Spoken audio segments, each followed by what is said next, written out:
At family dinner, my sister said, "Adopted kids don't sit with the real family." Everyone laughed. Then I put Mom and Dad's envelope on the table. "Call your lawyers."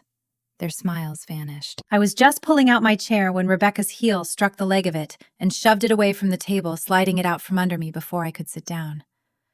"Go to the kitchen," she said, her voice flat and sharp enough to cut through the entire dining room.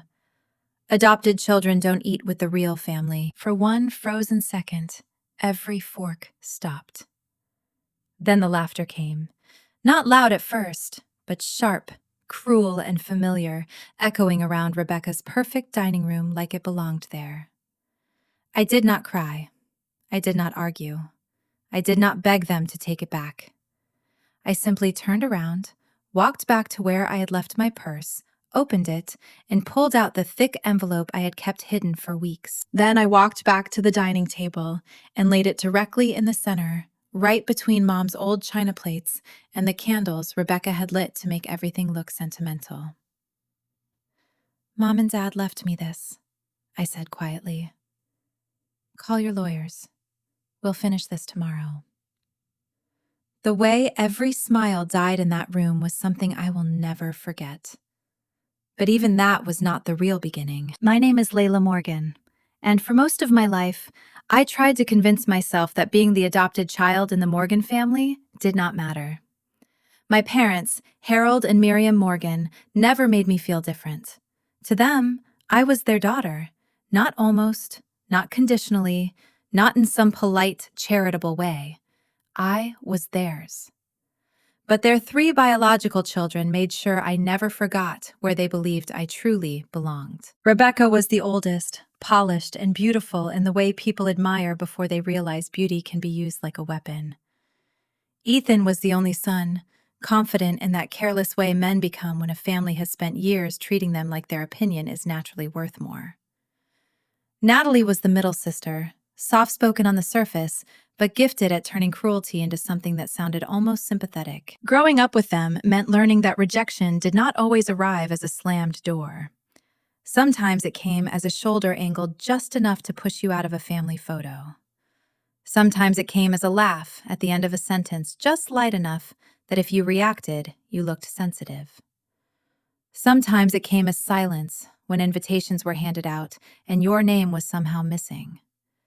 Rebecca would shift her body during family pictures so I barely fit into the frame. Ethan would grin and say things like, "Don't worry, Layla. It's not like anyone will notice you're not one of us." Natalie perfected that soft, patronizing smile people use when they want to hurt you while pretending they are being kind. And every time I told myself it was nothing. Every time I told myself I was lucky to have a family at all. Every time I swallowed it, because Mom and Dad were there to remind me of the truth. Mom would pull me aside afterward, hold my face gently in both hands, and whisper, "You are our daughter in every way that matters." Dad would ruffle my hair, help me with homework, sit through every school recital and ceremony like I was the center of his whole world. Their love was real. It was solid. It was the only thing that made that house feel like home, when everyone else seemed determined to remind me I had entered it by paperwork instead of blood. For years, I survived by holding on to that love. Then came the 6 months that broke something open inside me. Mom got sick first. Dad followed soon after. Their decline did not arrive all at once. It crept in through doctor's appointments, prescription bottles, home care schedules, hospital forms, insurance calls, and the slow, terrifying realization that the people who had once held my entire childhood together now needed someone to hold them together. I moved into their home without hesitation. There was no meeting, no vote, no discussion about who would take responsibility. I just packed a bag, kissed my children Ava and Mason, promised them I would come home whenever I could, and went. My husband, Adrian, became my anchor during those months. He handled breakfasts, school drop-offs, laundry, bedtime stories, scraped knees, grocery runs, and every question our children asked when they missed me. Every time I apologized, he would take my hand and say, "Do what you need to do. I've got us." I will never forget that. While Adrian held our home together, I held my parents' hands through the end of their lives. I slept in stiff hospital chairs with my neck bent at impossible angles. I signed stacks of treatment forms and bills. I talked to doctors, nurses, specialists, pharmacists, insurance representatives, and home health aides until medical language became part of my daily vocabulary. I combed Mom's hair when she could no longer lift her own hands. I helped Dad drink water through a straw when his fingers shook too much to hold the cup. I whispered to both of them that everything would be okay, even on days when I knew it would not be. And my siblings sent texts. Ethan said he could not risk exposure because of his banking job. Natalie said her twins needed her. Rebecca said she could not handle seeing Mom and Dad like that. I tried not to judge them at first. Grief makes people strange, I told myself. Fear makes people selfish, I told myself. Maybe they were hurting in their own way, but hurting in your own way does not refill medication. It does not help someone to the bathroom at 3 a.m. It does not sit beside a bed and listen to labored breathing while counting the seconds between each inhale. In the end, it was me. Just me. I was there when Mom slipped away. I was there when Dad followed only days later. I held their hands through both goodbyes, and something in me went silent afterward. Then came the funerals. My siblings suddenly knew exactly how to perform devotion. Rebecca cried beautifully in front of relatives. Ethan stood straight and solemn, receiving condolences like a grieving son in a framed photograph. Natalie dabbed at her eyes and let people hug her while whispering about how hard it must have been. I stood there, exhausted down to the bone, watching them become the children everyone assumed they had been all along. After the funerals, Rebecca announced that she wanted to host a family dinner to honor Mom and Dad. Her voice was polished. Her posture was perfect. Her grief looked carefully arranged. She said it would be good for all of us to gather. She said Mom and Dad would have wanted that. Then she started assigning tasks. "Layla, you handle the cooking," she said. "You're always the best at making Mom's recipes." Ethan nodded as if we were in a business meeting. Natalie added, "And maybe bring those rolls from the bakery near your place. Mom loved those." I should have seen the trap forming right then. I should have noticed the way their conversation stopped when I entered a room. I should have noticed how they never clearly answered when I asked what the dinner was really for. I should have noticed how easily they slid me back into the role they had assigned me since childhood. Useful, but not equal. Present, but not included. Needed, but never truly wanted. But grief makes you hope for things you should know better than to hope for. I spent 3 days cooking Mom's favorite dishes. I made her apple cinnamon roast, her buttery green beans, her potato casserole, and the apple pie she taught me to bake when I was a teenager. I bought a good bottle of wine I could not really afford. I wore a dress Mom always said made my smile look brighter. I told myself maybe this dinner would bring us together. Maybe loss would soften old wounds. Maybe the death of the two people who loved us all in different ways would finally make my siblings see me as family. When I arrived at Rebecca's house that night, the place looked beautiful, spotless, and cold. The dining room table was already set with Mom's old china, the same china Rebecca had insisted on keeping after the funeral for sentimental reasons, even though she had barely visited Mom during those final months. Candles flickered. Soft music played. The napkins were folded neatly beside the plates. Everything looked perfect. Too perfect. "Layla, you're early," Rebecca said as she came toward me, smoothing her blouse with both hands. Her smile was stretched tight, polished, and practiced. "I wanted to help set things up," I said. "You've already done plenty," she replied, her eyes flicking toward the food containers in my hands. "Just put everything in the kitchen. We'll handle the rest." We. Not you. Not family. Them. As I walked past the dining room, I caught pieces of a conversation coming from the hallway. Ethan's voice, then Natalie's, then a sudden silence so tense it felt like walking through thick water. When they reappeared seconds later, their expressions were too casual. Ethan barely glanced at me before turning away. Natalie fidgeted with her bracelet. Rebecca looked at them as if silently checking whether they were ready. Ready for what? In the kitchen, I unpacked the dishes I had spent hours making and felt the familiar ache settle into my chest. It was the same ache I had carried since childhood, the ache of standing outside closed doors and hearing laughter from rooms I had not been invited into. The ache of seeing holiday photos uploaded online without me. The ache of realizing family traditions were continuing, but somehow the adopted daughter had been left out again. Sometimes, exclusion is so subtle it makes you question your own memory. Other times, it walks right up to you and smirks in your face. As I arranged Mom's apple cinnamon roast on a platter, a memory hit me so clearly I could almost smell cinnamon from years ago. I was 11 years old, standing with a plate of cookies I had baked by myself. Rebecca, Ethan, and Natalie were out on the porch enjoying a summer evening. I asked if they wanted one. They exchanged glances and Rebecca said, "Sure." But when I walked away, I heard her whisper, "She tries too hard." Then they laughed. The same laugh I heard in Rebecca's house that night. Back in the present, I checked the clock. There were 15 minutes until dinner. I brushed my hands on my dress, took a breath, and stepped into the living room. Rebecca and Natalie were standing near the window whispering. The moment they noticed me, the conversation died. Ethan adjusted his sleeves and avoided my eyes as if guilt had become a physical weight, pulling his shoulders down. I tried to break the tension. "I brought Mom's apple pie, too," I said. "The one she taught me." Rebecca smiled before I could finish. "Perfect. You can serve it later." Serve it. Not share it. Serve it. Something in their tone, their posture, their carefully built politeness made the entire evening feel like a performance. They were waiting for the right moment to drop whatever they had planned. Ava and Mason were not there to distract me with their chatter. Adrian was not there to squeeze my hand under the table and tell me it would be fine.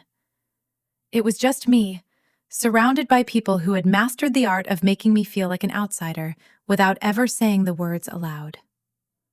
I tried to remind myself why I had come. Because I wanted to believe in family. Because I wanted to believe grief could soften cruelty. Because I had spent 6 months giving everything I had to keep Mom and Dad comfortable, safe, and loved in their final days. Maybe I thought that would matter to my siblings too.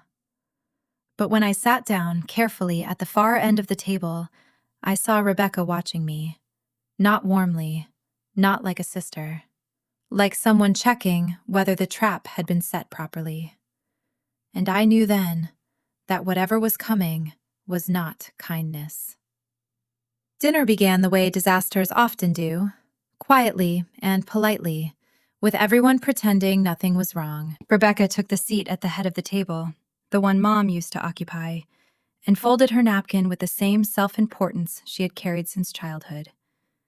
Ethan poured wine as if he were hosting a corporate mixer instead of a family memorial. Natalie kept smoothing her dress and glancing around as if waiting for a signal. I sat in the seat they had left open after arranging themselves everywhere else. I tried to ignore the message in that. I tried to breathe through it. For the first 10 minutes, the conversation stayed harmless. Ethan talked about work. Natalie talked about her twins. Rebecca reminisced about Mom's garden, conveniently leaving out the fact that she had never watered it once. Nothing in that room felt real. Every smile was stretched. Every story sounded rehearsed. When I brought out the dishes I had spent days preparing, Rebecca clapped her hands lightly. "Oh, good, Layla. You can start serving." The word hit me harder than I wanted to admit. Serving. Not joining. Not sitting. Serving. I swallowed the sting and said, "Of course." As I moved around the table, setting plates in front of them, I noticed that no one shifted to make space for me. No one offered to help. No one paused their conversation. They kept talking over me as if I were hired staff, as if this dinner had not been arranged to honor the two people who loved me more than anything. Halfway through the meal, Ethan cleared his throat in that condescending way he had perfected back in high school. "So," he said, "since we're all here, maybe we should talk about the house." Rebecca nodded immediately. "And Mom's jewelry. There are some valuable pieces. We should make a plan. Natalie added, and the investments. It's best if they stay in the bloodline. My fork froze halfway to my mouth. The bloodline. She said it without shame, without hesitation, like it was simply a fact. Like my whole life with Harold and Miriam Morgan could be erased by biology. Rebecca leaned forward, her voice coated in sweetness. We just want to be practical, Layla. I'm sure you understand. There were a lot of things I understood in that moment. I understood that the polite smiles had been bait. I understood that the harmless small talk had been a setup. I understood that this dinner was not a memorial. It was a stage. I placed my fork down carefully. What exactly are you saying? Natalie took a breath, preparing that fake sympathetic tone she always used when she wanted cruelty to sound reasonable. We all know Mom and Dad loved you, Layla. But legally, inheritance usually goes to biological children. It's just how families work. Families. Ethan nodded. We're not cutting you out. We're just saying the majority should stay where it belongs. Belongs. The room seemed to tilt. Something inside me, that last soft hope I had carried into the house, snapped cleanly in two. You're serious, I whispered. Rebecca tilted her head, and the old childhood smirk slipped through. Don't be dramatic. You can keep sentimental things, a photo or two. But the house, the accounts, the jewelry, the investments, it's only fair that... That was it. Something in my chest went very still. Not numb, clear. A quiet so sharp, it felt like waking up. I pushed my chair back gently. Ethan raised one brow, confused. Natalie bit her lip. Rebecca's smirk faltered just slightly. I stood and walked toward the kitchen. They probably thought I was going to cry. They probably thought I was going to retreat, apologize, disappear, and let them decide what scraps I deserved. They had trained me for years to step back when they pushed. But this time, I walked to my purse. I slid my hand inside and closed my fingers around the thick envelope. The envelope Mom had pressed into my hand days before she went unconscious. The envelope Dad had signed with shaking hands. The envelope I had carried for weeks, waiting for the moment when my siblings finally showed me exactly who they were. When I turned back toward the dining room, I felt calmer than I had all night. It was not the kind of calm that comes from peace. It was the kind that comes when you are done being afraid. Rebecca frowned as I returned. Layla, where are you going? I did not answer. I stepped to the center of the table right where Mom's good china sat and dropped the envelope down with a soft, precise thud. The sound cut through the room. What is that? Ethan asked, his voice already tightening. I looked at each of them. Mom and Dad left me this letter, I said. Call your lawyers. We'll meet tomorrow. Silence filled the room so completely it seemed to swallow the candlelight. For a moment, nobody breathed. Then it happened. The thing I had been waiting for without fully realizing it. Panic. Raw. Visible. Ethan's face drained of color. Natalie's fingers curled around her wine glass like she might drop it. Rebecca's smile froze, then cracked. Layla, she whispered. What did you do? I leaned forward slightly. What you made me do. Then I picked up my purse and walked out of the house, leaving their stunned silence behind me like smoke from a fire I had finally stopped pretending was not burning. The next morning, the city felt unnaturally bright. Too bright for what I knew was coming. I barely slept. All night, I replayed the dinner in my head. Rebecca's heel against my chair, the laughter, Natalie saying, bloodline, the envelope landing on the table. Their faces when they realized I was not empty-handed. Adrian drove me to the law office, his hand resting over mine the entire way. You don't owe them anything, he said quietly. I know, I said. And I did know, but some soft, stubborn part of me still wished they had chosen differently. The law office sat on a quiet downtown street, its tall windows catching the early sun. As we walked inside, my stomach twisted. This was the moment my parents had prepared me for. This was the moment my siblings had pretended would never come. The receptionist led us into a long conference room with a dark wood table, leather chairs, and a wall lined with framed degrees. Rebecca, Ethan, and Natalie were already seated like they owned the place. Ethan's wife, Clara, sat beside him in a suit that probably cost more than my car.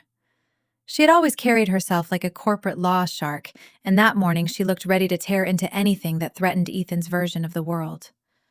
Natalie's husband, Eric, sat with a stack of financial spreadsheets in front of him, tapping his pen nervously against the paper. Rebecca sat alone, her hands clasped so tightly her knuckles had gone white.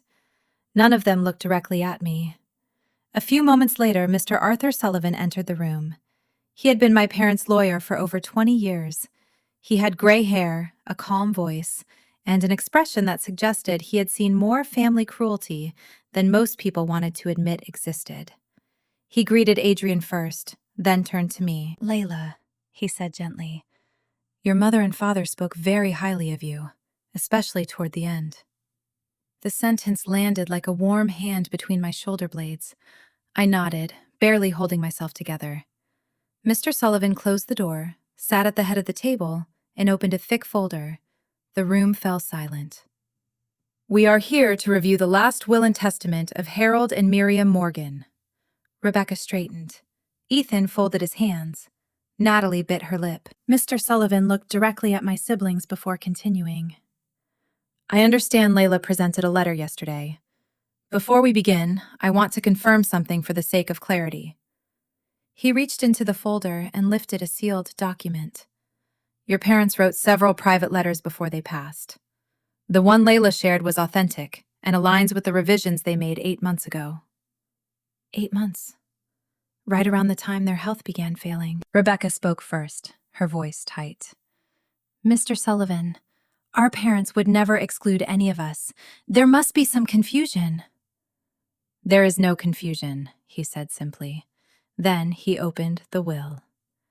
The entirety of the Morgan estate, including the home, savings, investments, belongings, and all insured assets, is to be inherited by their daughter, Layla Morgan. You could have heard a pin drop. Even the hum of the air conditioner seemed to freeze. Mr. Sullivan continued reading the legal language, but all I could focus on was the shift in the room. It was like an electric current passed through every person seated at that table. Every eye turned toward me. Not with kindness, not with understanding. With disbelief so sharp, it almost looked like fury. Ethan was the first to break. "This is ridiculous," he snapped. "We're their children, their biological children.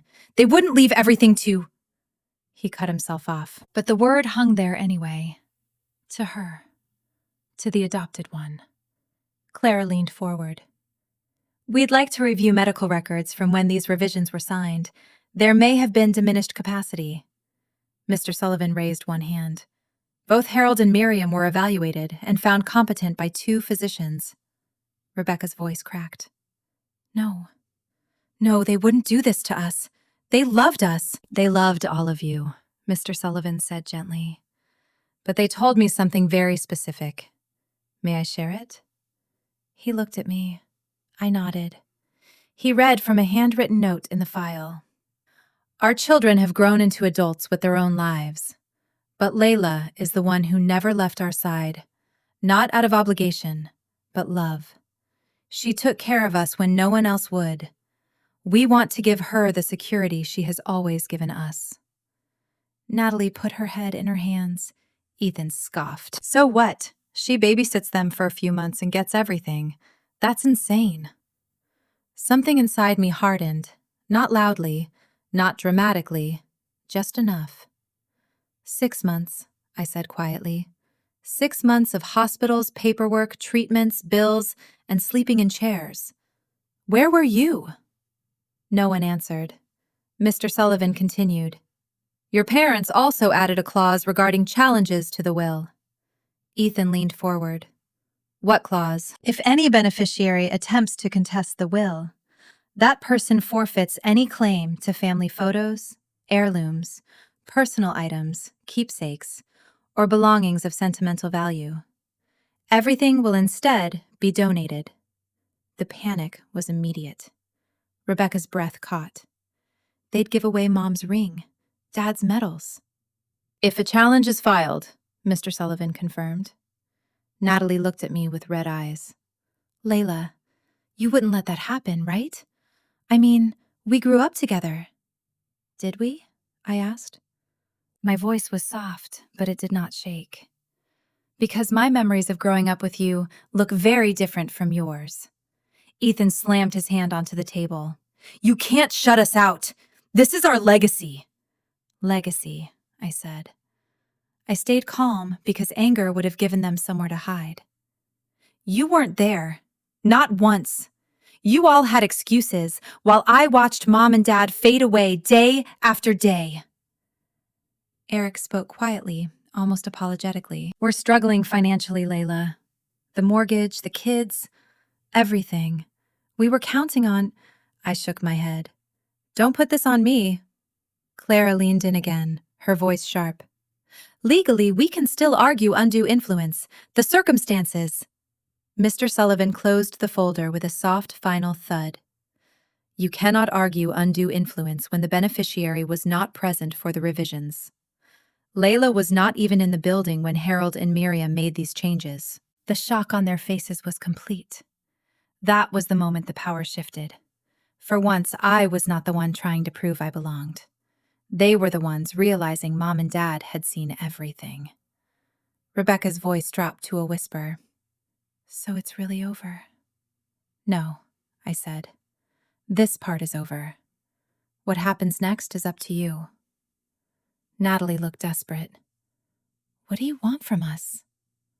I thought about it. I really did. I thought about the insults, the exclusion, the childhood photographs, the closed rooms, the fake sympathy, the laughter at dinner, the way Rebecca shoved my chair away as if humiliating me was a family tradition. I thought about 6 months of hospital rooms and quiet goodbyes. I thought about Mom, pressing that envelope into my hand. I thought about Dad, signing with trembling fingers, because even near the end, he still wanted to protect me. What I wanted was simple. I want peace, I said finally, but I will not negotiate my parents' wishes. They made their choice, and so did you. Ethan stood abruptly. Fine. We'll see if there's any legal leverage. Mr. Sullivan cut him off. One more thing. Your parents left a final private message for Layla. He handed me a small envelope. I opened it slowly. Inside was a single line in my mother's handwriting. You were always ours. Now let us take care of you the way you took care of us. My throat closed. My vision blurred. For the first time since they passed, I let myself feel the full weight of their love. Not as a burden, as a gift. When I looked up, my siblings were watching me with resentment, regret, and something close to fear. I stood. I'm done here. I walked toward the door and closed my hand around the handle. Behind me, Rebecca's voice shook. Layla, wait, please. I paused, but I did not turn around. You told me to go to the kitchen, I said softly. But I'm done eating scraps. Then I walked out of the room, leaving them exactly where they had put me my whole life, behind me. Adrian was waiting in the car when I stepped out of the law office. The moment I closed the door, the tightness I had been holding in my chest finally cracked. He reached for my hand without a word. That alone undid me. I leaned into him and let the tears I had refused to shed in front of my siblings spill freely. That night, after Ava and Mason were asleep, I told Adrian everything. Every line of the will, every reaction, every argument, every attempt they made to claw something back after years of giving nothing when it mattered. He listened quietly, the way he always did when he knew I did not need fixing. Then he said, They lost you long before they lost the inheritance. He was right. The days that followed were messy. Ethan called with threats, most of them dressed up as warnings. Natalie showed up twice at my doorstep, crying as if tears could rewrite the way she had spoken about bloodline. Rebecca sent flowers, cards, and long messages about misunderstandings, grief, pressure, and miscommunication. But I held the boundary. For the first time in my life, I did not apologize for being hurt. I did not shrink to make them more comfortable. I did not accept scraps and call them love. I forgive you, I told each of them when they pushed for more than I could give. But forgiveness does not rebuild what you destroyed. Weeks later, I ran into Dana at the grocery store. Dana had been the social worker who helped my parents during their final stretch, the person who guided me through forms, resources, care schedules, and the parts of aging that no family is ever fully prepared for. She asked how I was doing. I gave the kind of answer people give in grocery stores when the truth is too large for the produce aisle. Then she told me about two little girls, sisters. One was 4, the other was 3. They had lost everything, and no relatives were willing to take them both. Something in me opened. I knew that ache. I knew what it meant to be treated like a complication. I knew what it meant to need someone to choose you not because it was easy, but because love was supposed to mean staying. 8 months later, Leia and Hazel came home. The first night I tucked them into bed, Ava sat beside one of them and read softly from a picture book. Mason offered his favorite stuffed bear like it was the highest honor he could give. I stood in the doorway, watching all 4 of them, and for the first time in a long time, the word family did not hurt. It warmed. It healed. It became something I could build with my own hands. 1 year after that dinner, I stood in the doorway of our new home and watched the children chase each other across the backyard. Ava's laughter rang out sharp and bright. Mason ran with a towel tied around his shoulders, pretending to be a superhero. Little Leia and Hazel clutched fistfuls of dandelions, like treasures they had discovered in a kingdom that finally belonged to them. Adrian slipped his arm around my waist. "This," he whispered, "is the real family." And he was right. Blood did not give me this life. Love did. Choice did. Courage did. Mom and Dad had chosen me when I was a child. At the end of their lives, they chose me again. And after years of begging people to make room for me at their table, I finally understood something. The goal was never to earn a seat among people who enjoyed watching me stand. The goal was to build a table where no child would ever be told they did not belong. If you have ever been pushed aside by the people who should have protected you, you are not alone. And if they made you feel like scraps were all you deserved, please remember this. You are allowed to walk away from the table that hurts you. You are allowed to keep the love that was real. And you are allowed to build a family where love is not measured by blood, but by who stays, who protects, and who chooses you when it matters most.